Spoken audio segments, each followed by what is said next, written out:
Okay. This is late. It's real late. Been busy. Family stuff. Overwork. All that stuff. But I'm here. I'm here.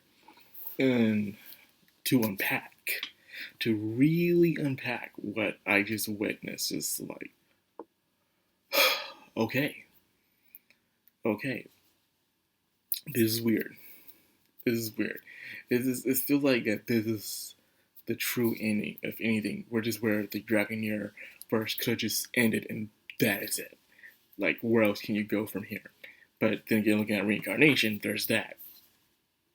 But the endings, the different outcomes, it's just nuts. Because you were wondering, what were they going to do to make things interesting? Where are you going to go through ending C, ending D? They kind of did ending C in a way, how they did things, just how they're going to go about it with A2 and 9S's fight. And then the end of Yorha and stuff. It was just crazy to really intake. And then what happens at the end? Like, really? Like, so many questions. So I had to wait a while, digest it, think about it, and try to put my theories together for this outcome. Because remember, multiple timelines exist in this universe. So, yeah. Trying to break everything down and fully understand it. It took a while for me to fully accept some things and overthink other things as well. But let's get into just the fight. The fight is pretty much choreographed by the opening. The opening literally had the first scene of the fight and then goes into it later on. I like how they did the hacking, how it was they couldn't do the mini game, but you do the video game, so they had to do this thing, the hacking instead, which was good. They infused some things together, like ending C and ending D together with some things, like 9S doing his monologue of how he was first created and how he goes through life, how he sees his anxiety and stuff, or what the machine network decides to do at the end and everything, and what happens to A2 and then everyone else is nuts. So the fight was pretty good, A2 used her Berserker mode because 9S is using the logic virus as an enhancement to fight against A2. Because technically scanners can be powerful, but they're not that good at operations to a battle or an execution or an assault model. But thanks to the logic virus, 9S had that upper hand until A2 went Berserker mode and stuff. So everything was winning, she was being his butt, but until he hacked into her and he was trying to do the guilt thing. But as time went on, you started to see Pod 042 start gaining some sentience, a form of human, being around 2B and then being around A2. He was helping her out in a way to defeat 9S. And the two of them, like I said, were having different outlooks on life. 9S's outlook was completely negative, and of everything when 2B left because he went through a lot of torment. He was able to go through that torment because he had 2B. But when 2B left, everything was seen in a negative light. He didn't care about anything. He just wanted to destroy everything. He blamed everyone why 2B is gone in the end of the day. So in the back of 9S's mind, he always had these thoughts. He always knew the truth of what he's going through. But it didn't matter to him because he had 2B. So when she left, his world collapsed and he just starts destroying everything. Now, A2's perspective is much more complex than what it is. A2 is like a reincarnation of a will, of a soul that can oversee different, not just different timelines, but different worlds as well. As you know, A2 has this personality of two other characters that we know of in this universe.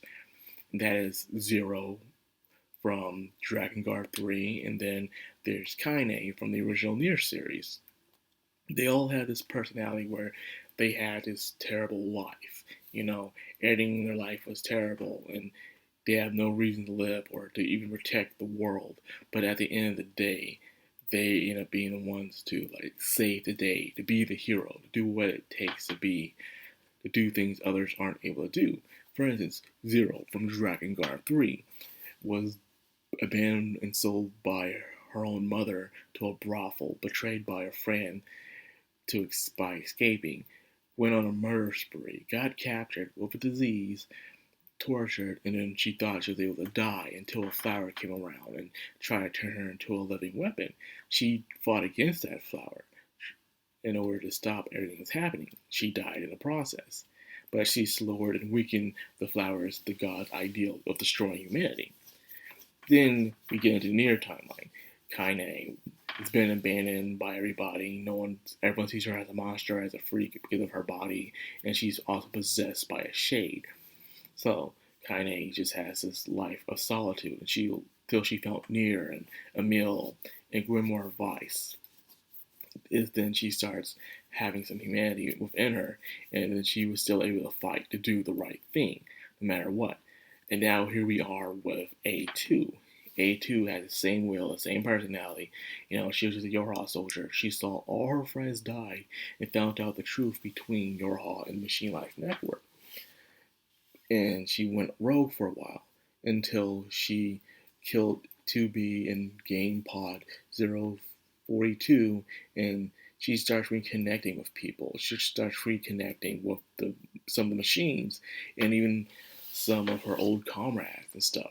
She saw them as family and realized this is what she's been missing out on. This is what she lost, and she never lost it. It's just that she turned her eye from it because of pain.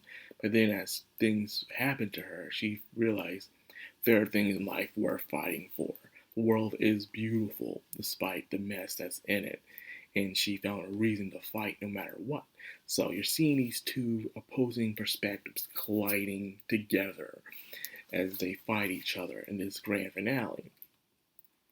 So instead of 9S seeing the machine life form, revealing the shocking revelation of what they're after in the tower, it was supposed to be a cannon, but it turned into an arc instead to launch into space to probably, maybe, find another planet to live on, to find a new form of existence. But instead of 9S seeing this happening, and instead, it's A2. And A2 is looking at it, and this time, they're all there. Now it's just Adam, Eve, also Pascal, and the other machine life forms are there. So it's weird. So I guess all the machines that were important just died out and went on to this arc. And then they asked, would you like to join us? Or you could kill us. Because in the ending C of the game, you destroy the machine life network once and for all. You kill it once and for all. It's over. But in this one, I think in this ending, A2 decided to go with them because her body isn't there at the end. Plus, she just shuts down. She doesn't destroy it. Machine life form, the arc still goes out. If she would have killed the machines, the arc wouldn't go out. So the arc went out. So it's my theory she actually went with them in this ending. And then, so things were over. So we thought until the pods were like, okay, everything's over. It's time to do Yorha's final thing by deleting everything, scrapping it once and for all, throwing it out. Yorha is finished. The machine life forms no longer have a need to be here. Since they're not here no more, there's no point for Yorha. So let's destroy Yorha once and for all. But Pod 042 denies this request. He will not delete anything. He will gather savage data to rebuild 9S and 2B because he gained a heart. He's gained a humanity. And so did Pod 153. We all thought she ran away at first, but she was only doing that to hack the satellite to help him out and stuff. So that was nice. And you see even the pod, like, seeing the pod saying suck it, just destroy all of them, he gained that personality from A2. That was nice. And then, of course, 153 came along and they started fighting together to finally get rid of it. That was nice. That was real nice. But in the end, they changed things up. Because remember, the pods were supposed to have the last sentence at the end where they're supposed to pick up the parts of 9S and 2B and they're rebuilding them and stuff we have their memories fully intact, and saying that the future is up for yours to take. But instead, they were interrupted by one more bombardment by the other pods, and they destroyed all the pods, but they themselves also were destroyed in the process, but they were able to finally finish rebuilding 9S and 2B at the end. So pretty much everyone dies. Everyone dies in this one. Pretty much. The resistance people die, the Pascal dies, most of the machines die, everyone is gone. And the rest of them are up on the Ark, flying somewhere in space for an eternity, probably. So there's that as well. But A2 and 2B and 9S wake up and they're there together. She calls them nines. And that's it, man. That's it for them. Or until the alternate ending where in the end of the game you see A2 asleep and her sword there, and then there's a pigeon flying around her, resembling that she's gone, or it's up to your interpretation. But in the canon ending, she's gone. But she wasn't there this time. So that's like I said, it was my theory that she went up with the machine network. But then something happens at the very, very, very end. Yes, and that is seeing Accord. Yes, Accord. Accord is the reason why people want the Nier the Dragon Year verse to continue, because what she brings with her. Accord, which you first see her in Dragon Guard 3, and even she's mentioned in Nier Replicant, the latest remaster slash remake of her being there with the main characters. And she's even mentioned in the Resistance camp in the game of Nier Automata. She exists. Her existence is that she travels through time. Not just time, but different universes as well, timelines. She's there in Dragon Guard 3 trying to help Zero to meet her destination. And then she's also lives, according to some people, in the Kingdom of Night. And the Kingdom of Night is the other side of the world where everything is in darkness. So when ending D, I believe, of Dragon Guard happened, the world itself stopped moving. And because of that, the sun stayed on one side and the moon stayed on another. So therefore, one side it was always sunny, and the other side it was always night. So because of that, the Kingdom of Night was pretty much taken over by the Shades and by the machine life forms, because they had a complete total stronghold over that area. But A2 Accord lives there as well, but also says this is where most of the crazy experiments happen in the Kingdom of Night. In the very beginning of pre-Dragon Guard 3, it says many people believe that the cathedral that appeared in pre-Dragon Guard 3 came from the Kingdom of Night. The wars that started with the dragons, the aliens, all that happened in the Kingdom of Night. So even though we're getting all this lore on the light side of the Dragon universe by Yoko Taro, more people are invested and want to know more about the Kingdom of Night. And I feel like Yoko Taro doesn't want to say anything but keeps it a mystery, which frustrates people. So seeing Accord at the end made people like, oh my god, why is she still here? It's like when everything dies out, she's always the one left over to say goodbye to the player.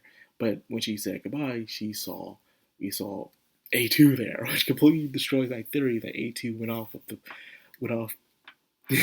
the alien, the machine life forms. So she didn't go. She's there with a Lunateer right next to her. Yes, the Lunateer with Kaine and stuff. It's just a giant WTF moment for me. Like, really?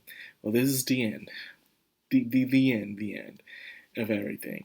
When it comes to game-wise and stuff, a lot of people still wish that we would get some sort of animation of the stage play that happened, the concert where it tells you pre-Automata story and know more about what's going on in Nier Replicant. Like, how does it truly connect to the universe itself? What's going on? But I don't think we're going to get that unless they make an OVA or something. That would be nice with the Blu-ray box set. But until then, people. Oh my goodness, man. Like I said, wild ride. Like I said, my final thoughts on everything together. This was amazing. This was truly amazing. Um, the only reason why the hype down died about it because it had to stop production the first season for a while, the last 4 episodes. So a lot of people forgot about it, and then they just dumped the last 4 episodes all at once, which kind of sucked. But then with season 2 or part 2, everything was on production. There was no mishaps or hiccups. It was good. You got more than just what you wanted. You got different outcomes. You got Easter eggs. You got references, even to other side stories that we, and very few, know about. So at the end of the day, yeah, this was totally worth it. This is good. So yeah, you may have played the games and read some of the side content, but this right here gives you a little bit of everything, even alternate endings and stuff. So this is definitely a must watch for newcomers and oldcomers. There are some things you may not know about when it comes. And no, you don't have to play the Dragon Guard or Nier games to truly understand or enjoy Automata, but if you do, you muchly appreciate it so much more than you do if you didn't. So there's also that. So my full analysis, definitely must watch. Great. I loved it from beginning to end. Real nice. I loved it. Good, good, good. So that's all I got, man. This was one heck of a ride, and I like to know because Jogotaro's next anime literally starts this season of fall. Kami Rebi God app. Yeah, I haven't forgotten about that. So we'll see how that goes. That little cluster mess. So anyways, that's like after this video. I hope you guys enjoyed. If you did, like, comment, subscribe, and of course, hit that bell icon. This is the Macro on Anime. Signing out.